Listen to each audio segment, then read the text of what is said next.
শোনো না গো, আমাদের পশিডারি চ্যানেলটা সাবস্ক্রাইব করে পাশে থাকা বেল আইকনটি বাজিয়ে দিও প্লিজ। আর গল্পটি ভালো লাগলে অবশ্যই লাইক কমেন্ট শেয়ার করে দিও।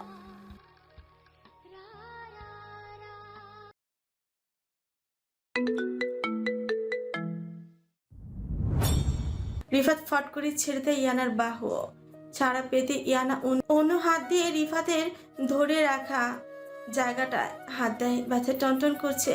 রিফাত অন্যদিকে ঘুরে দাঁড়ায়। উদম পিঠে ঘর্মবিন্দুর সৃষ্টি হয়, যা ইয়ানার চোখ এড়ায় না।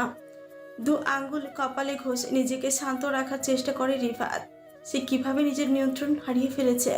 এতটা বেপরোয়া আচরণের কারণে রিফাত নিজেও জানে না। অস্বস্তিতে ঘিরে ধরেছে তাকে। গভীর দুটো নিঃশ্বাস ছেড়ে বরাবরের মতন গম্ভীর গলায় বলল, বেরিয়ে যাও। আর এরপরে ওই বিড়ালকে আমার রুমে দেখলে তার শাস্তি তুমি পাবে। ইয়ানার দিকে না তাকিয়ে কথাগুলো বলল রিফাত। রিফাতের বলা কথাগুলো ইয়ানার আত্মসম্মানে ধাক্কা দিল। মুহূর্ত অতিক্রম করলো না, প্রস্থান করলো রিফাতের রুম থেকে। প্রতিজ্ঞা করলো ভূমিকম্প হোক কিংবা ঘূর্ণিঝড় আসুক কিংবা তুফান, এই মানুষটার রুমে সে দ্বিতীয়বার প্রবেশ করবে না। কিন্তু আদতে তাকে সম্ভব? প্রকৃতি যে তাদের জন্য অন্য কিছু লিখে রেখেছে। হাতে ঘড়ি পড়তে পড়তে সিঁড়ি বেয়ে নিচে নেমে আসছে রিফাত। হয়তো কোথাও যাচ্ছে। ড্রয়িং রুম পেরিয়ে মেইন ডোরের সামনে যেতে নিলে কানে আসে মিসেস আসফিয়ার মোলায়েম কণ্ঠ। কোথাও যাচ্ছ বাবা? রিফাত পিছে ঘুরে হালকা গলা কেসে বলল, জি, একটু কাজ আছে, ফিরতে রাত হবে। আসফিয়া মৃদু হেসে বলে, আচ্ছা, সাবধানে যাও। গাড়ির চাবি আছে তোমার কাছে? হ্যাঁ, আব্বু দিয়ে গেছেন। ছোট্ট কথা বলে রিফাত আর দাঁড়ালো না। লম্বা লম্বা পা ফেলে চলে গেল সে। মিসেস আসফিয়া রিফাতের যাওয়ার দিকে তাকিয়ে মেঘে হাসি দিল, ছোট্ট নিঃশ্বাস ছাড়ল। সময় চলে জলের প্রবাহ ধারার ন্যায় বয়ে যাচ্ছে। রিফাতের বয়স যখন ৮, তখন সে বিয়ে করে এসেছিল এই সংসারে। সদ্য আগত আসফিয়াকে মিস্টার আফতাবের মা সবার সাথে পরিচয় করিয়ে দেওয়ার পর রিফাতকে নিয়ে আসে। তাকে আসফিয়ার পাশে বসিয়ে দিয়ে তিনি বলেছিলেন, তোমার থেকে আমরা কিছুই লুকাইনি। তুমি সব জেনে আমার বড় ছেলের হাত ধরেছ। পেটে ধারণ না করলেও এটা তোমার প্রথম সন্তান। তোমার বড় ছেলে রিপাত, আপন মার থেকেও বেশি আগলে রাখতে হবে রিপাতকে।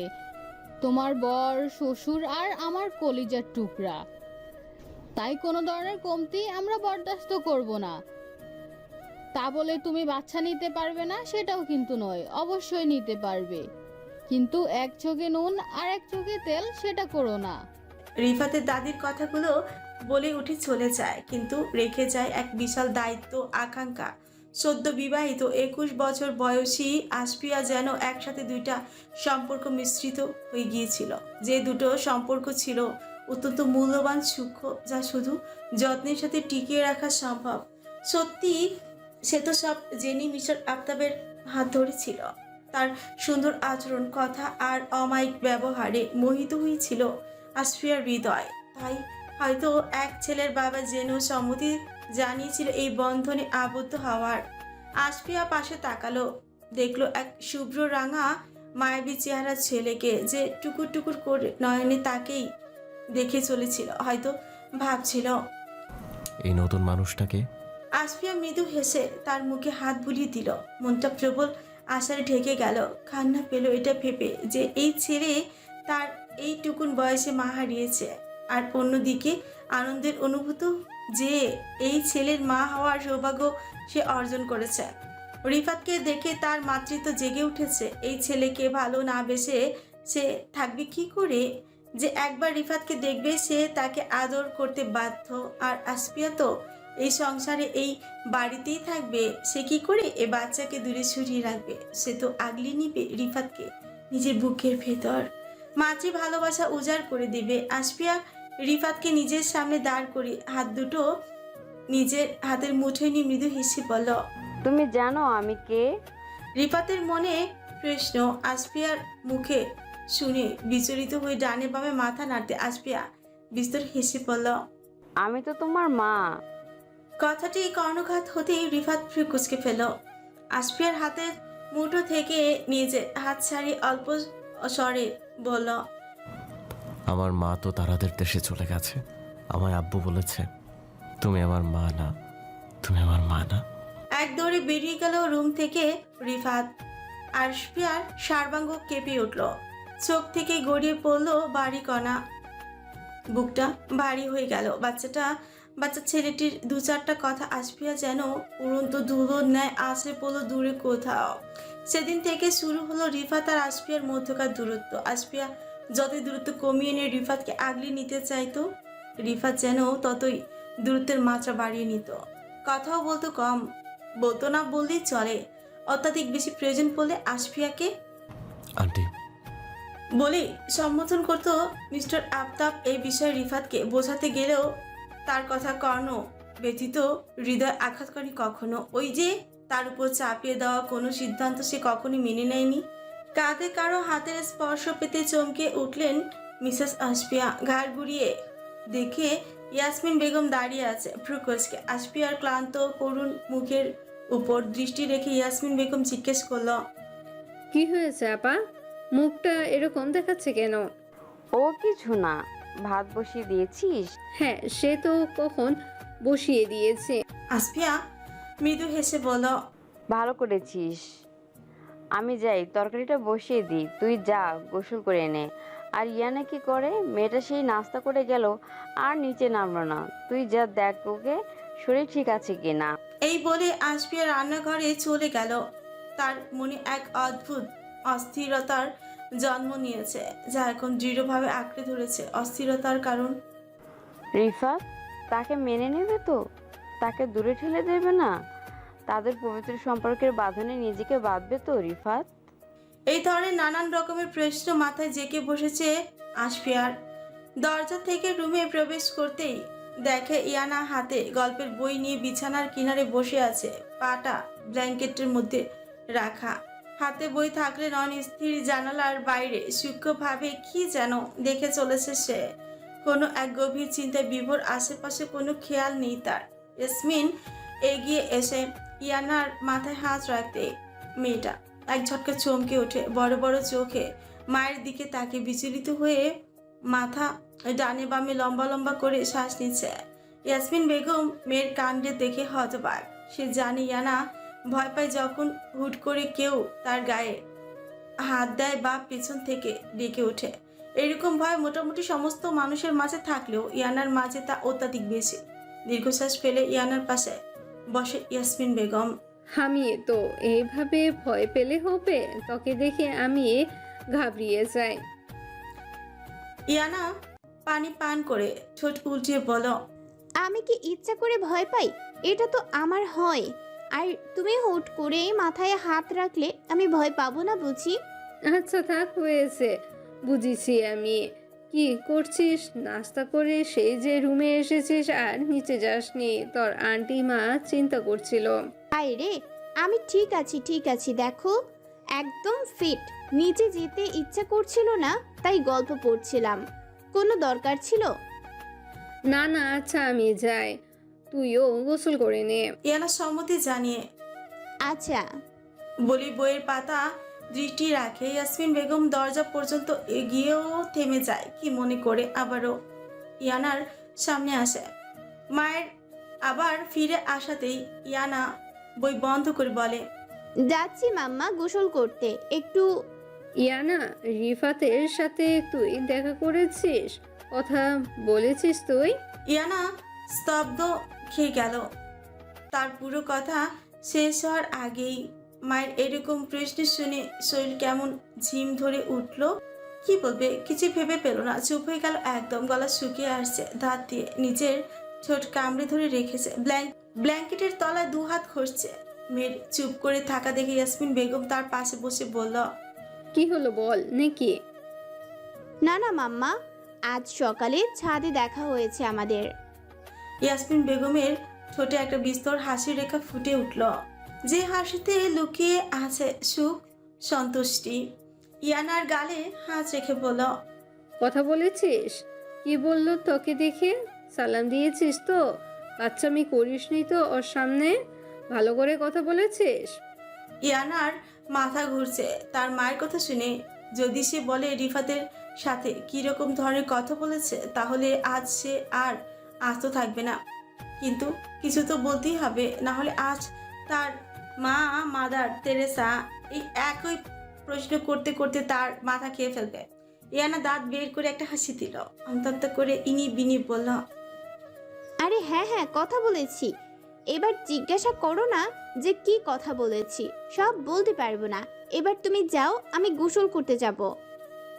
ইয়াসমিন বেগম ইয়ানার কথায় সন্তুষ্টি প্রকাশ করে, ভাবে মেয়েটা হয়তো লজ্জা পাচ্ছে, তাই কিছু বলতে চাইছে না। ইয়াসমিন বেগমও বেশি ঘাটায় না বিষয়টা, যাওয়ার আগে শুধু বলে যায়, ইয়ানা, ভুলে যাবি না, এখন রিফাত কিন্তু তোর স্বামী। একটা পবিত্র সম্পর্কের মধ্যে আবদ্ধ তোরা এখন। উপরওয়ালার সৃষ্টির সেরা বন্ধন হলো এই বিবাহ বন্ধন। এই সম্পর্কের পবিত্রতা রক্ষা করার দায়িত্ব তোদের দুইজনের। রিফাত এর কোনো কথায় খারাপ ভাববি না, মানিয়ে নেওয়ার চেষ্টা করবি, আর আমি জানি তুই পারবি। আল্লাহ মেয়েদের মধ্যে এই গুণ দিয়েছে যে তারা প্রতিটা মুহূর্তকে নিজেদের মানিয়ে নিতে পারে। গুছিয়ে নিবি তোর এই সংসারকে। ভুলে যাবি না, এই পরিবার তোর মাকে এমন সময় সাহায্য করেছিল যখন কেউ তার পাশে ছিল না। সবার বিশ্বাস রাখিস মা। গড়িয়ে পড়া নোনা জল হাতের উল্টো পিঠ দিয়ে মুছে নেয় ইয়ানা, ভারাক্রান্ত মন নিয়ে মস্তিষ্কে একটা কথাই বলছে, সে আমায় চায়, আদৌ অর্ধাঙ্গিনীর অধিকার সে কি দেবে আমায়? মায়ের কথা সে কি রাখতে পারবে? মায়া শালিকের মতো আছে কি ইয়ানার কাছে রিফাতের নকশার অর্ধেক অংশ? ঘুমের মধ্যে চরম অস্থিরতা ঠাস করে খুলে ফেললো চোখ জোড়া, মনে হচ্ছে মরুভূমির ন্যায় তার গলাও শুকনো। ধীরে ধীরে উঠে বসলো, টেবিল ল্যাম্প জ্বালে, ঘুমু ঘুমু চোখে কাচের জগ থেকে পানি গ্লাসে ঢালতে গিয়ে দেখলো জগ পানিহীনা, শুকনো তার গলা মতো, মরিচিকার মতো। জগটা ইয়ানাকে ধোকা দেওয়ার এক বুক বিরক্তি প্রকাশ করলো। এদিকে পানি খেতেই হবে, না হলে আজ ইয়ানা শেষ। এদিকে ভয় লাগছে বাইরে যেতে, কিন্তু সে আজ নিজেকে সাহসী ভূমিকায় নিপুণ করবে। ও না এক কাঁধের উপর ঝুলিয়ে খালি জগ হাতে নিয়ে পা টিপে টিপে রুম থেকে বেরিয়ে এলো। চারিদিকে মৃদু আলোক রশ্মি থাকায় খুব একটা ভয় লাগলো না তার। সিঁড়ি বেয়ে নিচে নেমে এলো, রান্নাঘরের আলো জ্বলতেই সব ভয় কেটে গেল। ডিসপেন্সার থেকে পানি ভরে এক গ্লাস পানি নিজেও সপাট করে ফেললো। প্রাণ ফিরে পেল ইয়ানা। জগ নিয়ে কিচেনের লাইট অফ করে সিঁড়ির প্রথম ধাপে পা দেওয়ার আগে কর্কশ শব্দে বেজে উঠল কলিং বেল। ব্যাস, ইয়ানার হাওয়া টাইট, ভেজানো গলা শুকিয়ে এলো। 2-3 বার ঢোক গিলে দেয়ালে টাঙানো বিশাল আকার বইটার দিকে তাকালো। কাটায় কাটায় রাত 12টা বাজে। এই সময় কে এলো? ভূত নাকি জিন? লম্বা লম্বা শ্বাস নিতে জানা সমস্ত দোয়া দুরুদ পড়তে থাকা সমান তালে এরই মধ্যে আবারও বেজে উঠল বেল। শিউরে উঠল ইয়ানার সমস্ত শরীর। ভয় ভয় দরজার দিকে তাকাতেই মনে পড়লো আজ খাওয়ার সময় মিসেস আসফিয়া বলেছিল রিফাত কোনো কাজে গিয়েছে বলে ফিরতে রাত হবে। তবে কি রিফাত এলো? তার ভাবনা চিন্তার মধ্যে তৃতীয়বারের মতো বেল বাজতেই ইয়ানা কনফার্ম হলো এটাই রিফাত। কিন্তু তারপরেও সেফটির জন্য হাতে নিল ফুলদানি। অন্য কেউ হলে অ্যাটাক করবে সেই ফুলদানি দ্বারা। দরজা খুলতে সে দেখতে পেল রিফাতের ক্লান্ত সুশ্রী মুখশ্রী দরজায় পিঠ ঠেকিয়ে চোখ বন্ধ করে আছে। হঠাৎ করে ইয়ানাকে এক অস্বস্তিতে ঘিরে ধরল। দরজা খোলার আওয়াজ কানে আসতেই রিফাত চোখ খুলে ফেলল, তাকালো, দেখলো ইয়ানা মৃদু দৃষ্টিতে তার দিকেই তাকিয়ে আছে। মেয়েটা এখনো জেগে কেন? প্রশ্ন জাগলো মনে, মুখে প্রকাশ করলো না। এক পলক ইয়ানার দিকে তাকিয়ে ভেতরে প্রবেশ করলো, গিয়ে ড্রয়িং রুমের সোফায় গা এলিয়ে দিল। ভীষণ ক্লান্ত সে। সরকারি অফিসগুলোর চক্কর, নার্সিংহোমের কাজ নিয়ে কেটেছে তার সারা দিন। ইয়ানা দরজা লাগিয়ে দিল। রিফাতের অবস্থা দেখে খারাপ লাগলো। কিছু না ভেবে রান্নাঘর থেকে ঠান্ডা পানি গরম পানি মিশিয়ে এক গ্লাস পানি রিফাতের সামনে ধরল। রিফাত চোখ তুলে ইয়ানাকে দেখে পানির গ্লাসটা হাতে নিয়ে পুরোটা শেষ করে স্বস্তি নিঃশ্বাস ত্যাগ করে বলল, থ্যাংক ইউ। ইয়ানা কিছু বলল না, গ্লাস নিয়ে আবারও রান্না করে রেখে দিল। প্রশ্ন জাগলো, লোকটা কিছু খেয়েছে কিনা? নিজের ভাবনা চিন্তা নিজেই অবাক হয় ইয়ানা। আজ সকালে করা তার প্রতিজ্ঞা যেন মাটিতে মিশে ধূলিসাৎ হয়ে গিয়েছে। পরক্ষণে মনে পড়লো সে তো প্রতিজ্ঞা করেছিল রিফাতের রুমে সে কখনোই ঢুকবে না। তাই প্রতিজ্ঞা এখনো বিদ্যমান। গুটি গুটি পায়ে রিফাতের সামনে দাঁড়িয়ে আনচান মনে পেটের মধ্যে দুমদুম করে থাকা প্রশ্ন করেই বসল। আপনার জন্য কি খাবার গরম করব? আখিদয় ক্লান্তিতে ভরপুর, মাথা সোফার পেছনে হেলিয়ে 1 মিনিটও হয়নি চোখ বুঝেছে রিফাত। ঠিক তখনই কানে আসে ইয়ানার মেয়ে কণ্ঠস্বর। চোখ মেলে তাকালো, মৃদু আলতো। মেয়েটার হলদে ফর্সা মুখশ্রী স্পষ্ট, ঠিক গত রাতের চাঁদের আলোর ন্যায়। চিমচাম গরমের দেহটায় ঢিলা কুর্তি আর প্লাজো, পরিহিত অন্য এক কাঁধে ঝোলানো। লম্বা চুলগুলো কিছুটা সামনে আর বাকি পিঠ দখল করেছে। গোল গোল চোখ দুটো স্থির জমিয়ে রাখা রিফাতের দিকে, হয়তো উত্তরের অপেক্ষায়। নিচের ঠোঁট কামড়িয়ে ধরে রিফাতের মনে হলো মেয়েটার শুধুই বয়স বেড়েছে, বাকি সব এখনো কিশোরীর খাতায় বিদ্যমান। হুট করে রিফাতের চোখ যা ইয়ানার গলার বাম দিকে ঠিক ঘাড়ের কাছে অবস্থিত লালচে তিলটার দিকে, যা স্পষ্টভাবে দেখা যাচ্ছে। শরীর কেমন যেন করে উঠল রিফাতের। নাম না জানা আশঙ্কা আড়ষ্ট হলো। ঠান্ডার মধ্যেও ঘাম জমেছে ললাটে। ছোট থেকেই তো ইয়ানার এই লালচে তিলটা দেখে আসছে। এদিক তাহলে আজ এরকম অদ্ভুত অনুভূতির কারণ কি? নাকি সব পবিত্র বন্ধনের কামাল? ইয়ানা কাঁপছে, কেন তা নিজেও জানে না। রিফাতের তীক্ষ্ণ দৃষ্টি দেখে অন্তরে নানা রকম প্ররোচনার সৃষ্টি হচ্ছে। পায়ের পাতা আঠার মতো চিপকিয়ে রেখেছে ফ্লোরে, গলার মাঝে কি যেন দলা পাকিয়ে গেছে। রিফাত উঠে এলো সোফা থেকে, হুট করেই ইয়ানার সামনে দাঁড়িয়ে তার এক কাঁধের ওড়না দিয়ে মুড়িয়ে দিল ইয়ানাকে। ইয়ানা তো ভ্যাবাচেকা খেয়ে গেল, চঞ্চল ফড়িংয়ের ন্যায় চমকে উঠল, কিন্তু জায়গা থেকে সরল না, বুক থক করে উঠল। রিফা তো জানে না সে এইরকম কাজ কেন করলো। এক অদৃশ্য শক্তি যেন তাকে দিয়ে এই কাজ করিয়েছে।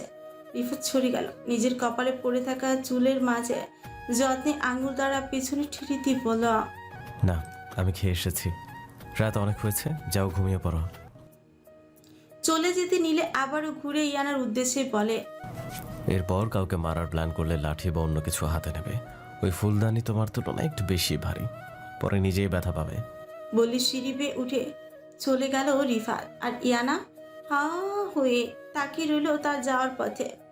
একবার টেবিলে রাখা বড় ফুলদানির দিকে তাকিয়ে নিজের দিকে তাকালো। সত্যি ফুলদানিটা তোলার সময় তার অনেক বেগ পেতে হয়েছিল, হাতে ব্যথাও পেয়েছিল, কিন্তু রিফাত বুঝলো কি করে? আজ ইয়ানার ঘুম ভাঙলো একটু দেরিতে, প্রায় 9টার কাছাকাছি। কাল রাতে রুমে ঢুকে 15 মিনিট পর পর পানি খেয়ে জগ শেষ করেছে, তারপর ক্লান্ত শান্ত হয়ে ঘুমিয়েছে সে। বারবার রিফাতের তীক্ষ্ণ দৃষ্টির কথা মনে পড়েছিল, সাথে হুট করে তার ওড়না ঠিক করে দেওয়ার বিষয়টা মনে করে লজ্জা আড়ষ্ট হয়েছে সে। আড়মোড়া ভেঙে বিছানা গুছিয়ে ফ্রেশ হয়ে নিচে গেল। ইয়াসমিন বেগম ডাইনিং টেবিলে বসে প্রায় কিলো খানিক গাজর গ্রেটার দ্বারা কুচি করে অন্য পাত্র রাখছে। মেয়েকে দেখে বলল, আজ এত দেরিতে উঠলি? ইয়ানা হাই তুলে মায়ের পাশে চেয়ারে বসে বলল, এমনি রাতে ঘুম আসতে দেরি হয়েছে তাই। তুমি এত গাজর কেন কুচি করছো? গাজরের হালুয়া বানাবো তাই। রিফাতের ভীষণ প্রিয়। ছোটবেলায় আমার কাছে হ্যাটটাই বায়না ধরতো। খালাম্মা, একটু গাজরের হালুয়া বানাবে? খেতে মন চাইছে। কিন্তু যত বড় হলো আবদার আর সাথে সাথে দুটাই কমে গেল। প্রথম কথাগুলো আনন্দের সহিত বলল, শেষের কথা অত্যন্ত মন মরা হয়ে বলল ইয়াসমিন বেগম। মায়ের মনের অবস্থা বুঝতে পেরে ইয়ানারও খারাপ লাগলো, কিন্তু প্রকাশ করলো না। ঠোঁটে হাসি টেনে বলল, মাম্মা চা করব, খাবে? ইয়াসমিন বেগম বিরোধিতা করে না করে দিল, বলল, একটু পরে সবাই একসাথে নাস্তা করবে, আর ইয়ানা যেন এটা সেটা খেয়ে পেট না ভরায়। কথার ফাঁকে ইয়ানা একটা গাজর হাতে তুলে নিল, অতঃপর এক ছুটে চলে গেল ছাদে। ইয়াসমিন বেগম মেয়ের এরকম দৌড় দেওয়া দেখে থমথমে মুখে তাকিয়ে রইল। আলিয়া অনেকক্ষণ ধরে হাতে এক মগ ঠান্ডা পানি নিয়ে ছাদের রেলিং ঘেঁষে দাঁড়িয়ে আছে, আর বারবার উকি দিচ্ছে নিচের দিকে দেখছে। আনচান মনে চলছে দুষ্টুমি ঠেও। ইয়ানা খরগোশদের তার আনা গাজর খাওয়াচ্ছে, আর ভ্রুকুচকে আলিয়ার গতিবিধি পর্যবেক্ষণ করে চলেছে। খাওয়ানো শেষ করে ইয়ানাও কৌতূহল নিয়ে আলিয়ার পাশে দাঁড়ালো। নিচের দিকে তাকিয়ে দেখলো রিফাতের পাশে তার ছোট চাচার ছেলে হাফিজ দাঁড়িয়ে। রিফাতের থেকে 4.5 বছরের ছোট হাফিজ। 4 বছর পর বড় ভাইকে পেয়ে প্রাণ খুলে কথা বলায় মশগুল সে। আলু, তুই এই পানি হাফিজ ভাইয়ের ওপর ফেলার ধান্দা করছিস না তো? অন্তত সন্ধিহান চিত্তে ইয়ানা কথাটি ছুড়ে দিল আলিয়ার দিকে। আলিয়া ফুসতে ফুসতে বলা, ওই হাঁপানি রোগীর মাথায় ঠান্ডা পানি ফেলে ভূত নামাবো? বজ্জাত বেটা ছাবালটা। আমার বন্ধুদের কাছে রটি এসেছে, আমি নাকি এখনো বিছানায় হিসু করি। বলো আপনি, আমার কি আর কোনো মান সম্মান থাকলো আমার বন্ধুদের কাছে? সবাই দেখলেই আমায় বললে অমুক বাবার মাদুলি পর, দেখবি বিছানায় আর হিসু হবে না। এক নিঃশ্বাসে কথাগুলো শেষ করে আলিয়া এদিকে। আলিয়ার কথা শুনে পেটে হাত রেখে হাসিতে ফেটে পড়লো ইয়ানা। হাসি যেন তার থামছেই না। সে জানে হাফিজ আর আলিয়ার সম্পর্কে অনেকটাই টম এন্ড জেরির মতন। দুইজনের মধ্যে যুদ্ধ লেগেই থাকে প্রায়। এইটা নতুন কিছু না। আলিয়া অপেক্ষা করছে কখন তার দাভাই আড়াল হবে আর সে মগের পানিটাই হাফিজের গায়ে ঢালবে। আর তার অপেক্ষার অবসান ঘটে গেল তাড়াতাড়ি। এই সুযোগ ছাড়ল না আলেয়া। ফ্রিজ থেকে আনা মগ ভর্তি বরফ ঠান্ডা পানি একবারেই ঢেলে দিল নিচের দিকে। এক মুহূর্ত অপেক্ষা না করে দিল তো। একবার নিচের দিকে তাকিয়ে দেখার প্রয়োজন রাখলো না যে পানিটা পড়েছে গার গায়ে। এদিকে আলেয়াকে দৌড়ে পালিয়ে যেতে দেখে ইয়ানা হাসি থামিয়ে ফ্রিকুস নিচের দিকে তাকালো। রিফাত কাক ভেজা হয়ে কটমট দৃষ্টিতে ওপরেই তাকিয়ে আছে। আর ইয়ানাকে উকি দিয়ে দেয়া দেখে বুঝে নেয় এটা ইয়ানার কাজ। ঠান্ডা পানি মাথায় পড়ার সাথে সাথে রিফাতের মাথায় যেন আগুন ধরে উঠল। এই ধরনের বেয়াদবি তার একেবারেই অপছন্দের। ব্যাস বড় বড় পা ফেলে উদ্যোগী হয়ে ছাদে যাওয়ার। এইদিকে ইয়ানার অবস্থা তো কাহিল। বুক ধরফর করছে তার। বারবার ঢোক গিলে গলা ভেজাচ্ছে সে। না, আর এক মুহূর্ত সে ছাদে থাকবে না, না হলে সে আজ শেষ। ভাবনা চিন্তার পাট চুকিয়ে এসে ছাদের দরজার সামনে আসতে কারোর সাথে ধাক্কা খেয়ে দুপা পিছিয়ে যায় সে। সামনে তাকাতে ইয়ানার আত্মারাম শুকিয়ে যায়। প্রাণ পাখিটা যেন এই উড়াল দেবে দৌড় আকাশায়। রিফাতের রক্তবর্ণ চোখ দেখে মনে হচ্ছে ইয়ানাকে একটু করে গিলে ফেলল। রিফাতের রাগ সম্পর্কে ইয়ানার বেশ ভালোই অভিজ্ঞতা আছে। ইয়ানা হাত মুঠ করে পেছন দিকে হাঁটতে হাঁটতে কাপা সুরে মাথা ডানে বামে নাড়ি বলল, আমি করিনি, বিশ্বাস করেন। আমি পানি ফেলিনি। কে শুনে কার কথা? রিফাতের কোনো পার্শ্ব প্রতিক্রিয়া নেই। সে সমান তালে ইয়ানার দিকে এগিয়ে আসছে। ইয়ানা বুঝল তার আজ আর রক্ষে নেই, তাই পালাবে। যে কোনোভাবেই সে পালাবে। যেই না এক ছুটে রিফাতের পাশ কাটিয়ে পালাতে যাবে, অমনি রিফাত ইয়ানাকে ধরে ফেললো। এক টানে নিজে সান্নিধ্যে নিয়ে এলো আর জোর হাতে চেপে ধরলো দেয়ালের সঙ্গে। ইয়ানা এবার রাগে ফুঁসতে লাগলো, দাঁতের দাঁত চেপে ছটফট করতে করতে নিজেকে ছাড়াতেই চেষ্টা করে বলল, ছাড়ুন আমাকে, ছাড়ুন না, ব্যথা পাচ্ছি আমি। আমি বললাম তো আমি পানি ফেলিনি আপনার গায়ে, ওটা আলু।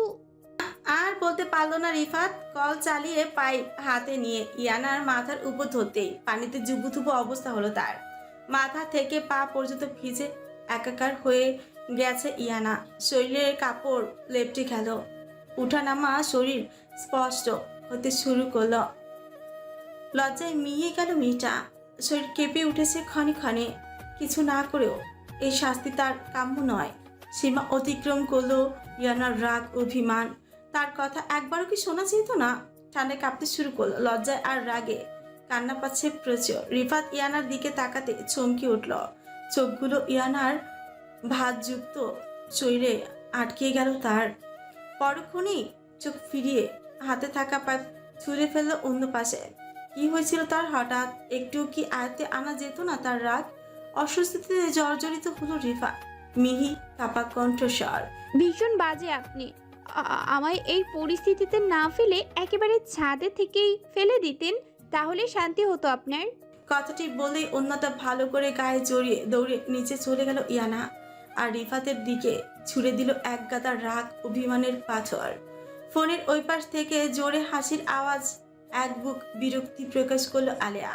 মনে হচ্ছে হাসতে হাসতে অপর পাশের মানুষটার পেট ফেটে যাবে, তাতেও হাসি থামবে না। চোখ বন্ধ করে দাঁতের দাঁত পিষে বলল, এই হাঁপানি রোগী এই বৃষ্টি মার্কা হাসি না থামালে আরো এক মগ পানি দিয়ে গোসল করাবো।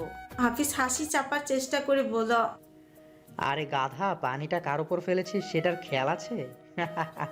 এতদিন শুনেছি অন্যের জন্য কুয়া করলে সেখানে নিজেকেই পড়তে হয়। ভাইকে পড়তে দেখলাম, ভাগ্যিস আমি তোকে আগেই লক্ষ্য করেছিলাম। আলিয়ার রক্ত হিম হয়ে আসে, চোখ গোল গোল আকার ধারণ করে, মুখ ফুটে উচ্চারিত হয়। তার মানে? দাদাভাইকে সরিয়ে দেওয়ার আগেই পানি তার গায়ে পড়ে। দাদাভাই হয়তো খুব রেগে আছে। আলু কা চালু, তোর খবর আজ আমি টিভিতে দেখবো। ফোন কেটে দিল হাফিজ, কিন্তু আলিয়ার অবস্থা কাহিল, বিবশ হয়ে গেছে। তোমরা তো কিসের রাগ বুঝি না বাপু। 4 বছর পর ফিরেছিস, কোথায় মেয়েটাকে নিয়ে ঘুরতে যাবি? স্বামী হওয়ার কর্তব্য পালন করবি তা না। উনি পারেন শুধু রাগ দেখাতেন। ইসরে মেয়েটা। ফালতু না বকে যেটার জন্য ফোন করেছিস সেটা বল। থম মেরে গেল রিফাতের রাগান্বিত সুর শুনে। সে তো রিফাতকে কাজের সূত্রে ফোন করেছিল, কিন্তু রিফাতের ঝংকার আওয়াজ আর বিরক্তির আন্দাজ দেখে সে কারণ জিজ্ঞাসা করতে রিফাত শান্ত গলায় সবটা বলে আহিলকে। সেই সব কথা শুনেই আহিল কথাগুলো বলে উঠল, কিন্তু রিফাতের গায়ে মনে হয় কিছুই লাগেনি। ছোটবেলার বন্ধু তারা, একে অপরের সঙ্গে চেপে রাখার মতো কথা তাদের মধ্যে নেই বলেই চলে। তাই তো রিফাতের মতো এক রকচটা ছেলে আহিলের কাছে নির্দ্বিধায় সবটা প্রকাশ করলো। আহিল একটা দীর্ঘশ্বাস ছেড়ে বলল, পারমিশন ভ্যালিড। এবার একটা দিন ঠিক কর ওপেনিংয়ের জন্য। নাসিন গেম তোর, তাই এই ডিসিশন আমি নিতে পারবো না। বাকি আমি সামনে নেব। ওকে, আমি দেখছি। আর একটা কথা। বল। সরি তো তোর ডিকশনারিতে নেই। অ্যাটলিস্ট তুই যে কাজটা করেছিস তার জন্য তুই অনুতপ্ত, সেটা তো প্রকাশ করতে দোষ নেই। রিফাত আর কথা পারল না, চুপ করে ফোন কেটে দিল। আহিলের কথা একেবারে ফেলার মতো নয়। কিছু একটা ভেবে রুম ত্যাগ করলো রিফাত। পা বাড়লো ইয়ানার রুমের দিকে। অভিমান বড়ই অদ্ভুত।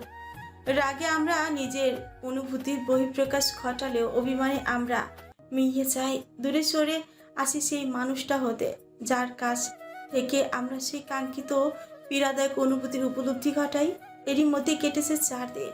সেই দিন রিফাত ইয়ানার রুমের কাছে এসেও থেমে যায়। একটা ইম্পর্টেন্ট ফোন কল আসতে রিফাতকে বেরিয়ে যেতে হয়।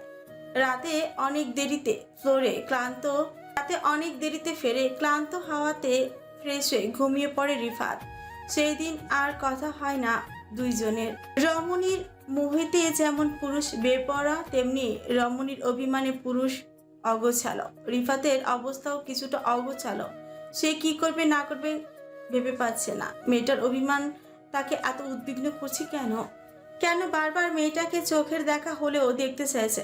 4 দিন হতে চললো ইয়ানাকে সে চোখের দেখাও দেখেনি। কাজের চাপে তাকে সকাল সকাল বেরিয়ে যেতে হয়। যখন সে যায় তখন ইয়ানা ঘুমায়, আর সে যখন ফিরে আসে তখনও ইয়ানা ঘুমে বিপদ। মাঝে একদিন সবার সাথে নাস্তা করার সময় রিফাত ইয়ানাকে দেখতে পায়নি।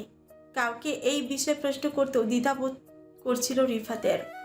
ওই বেয়াদবির জন্য রিফাত আলিয়াকে 2-4টা ধমক দেয়।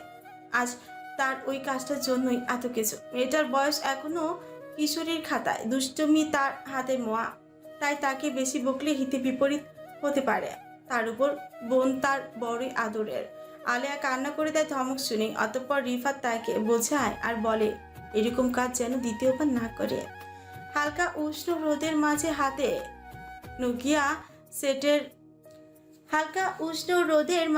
হাতে নোকিয়া সেটের কিপ্যাড ফোন নিয়ে গভীর চিন্তায় মগ্ন ইব্রাহিম সাহেব। সামনে ছোট্ট টেবিলে রাখা আধ খাওয়া গরম চা, পত্রিকা আর তার সাথে ডায়েরি। এটা শুধু ডায়েরি না, এটা তার সম্পত্তি, যার মধ্যে রয়েছে তার 75 বছর বয়স ধরে তার করা পুঁজি, আত্মীয় স্বজন, বন্ধু বান্ধব, আরো কতই চেনা জানা মানুষের ফোন নম্বর, কার মেয়ে বিবাহ উপযুক্ত, কার ছেলের সুপাত্র, এই সব ধরনের প্রস্তুতি তার মাথায়। কতই বিয়ের ঘটক হিসেবে তিনি নিযুক্ত। যদি আপনার চোখে আমার মেয়ের জন্য একটা সুপাত্র থাকে তাহলে আমায় বলবেন।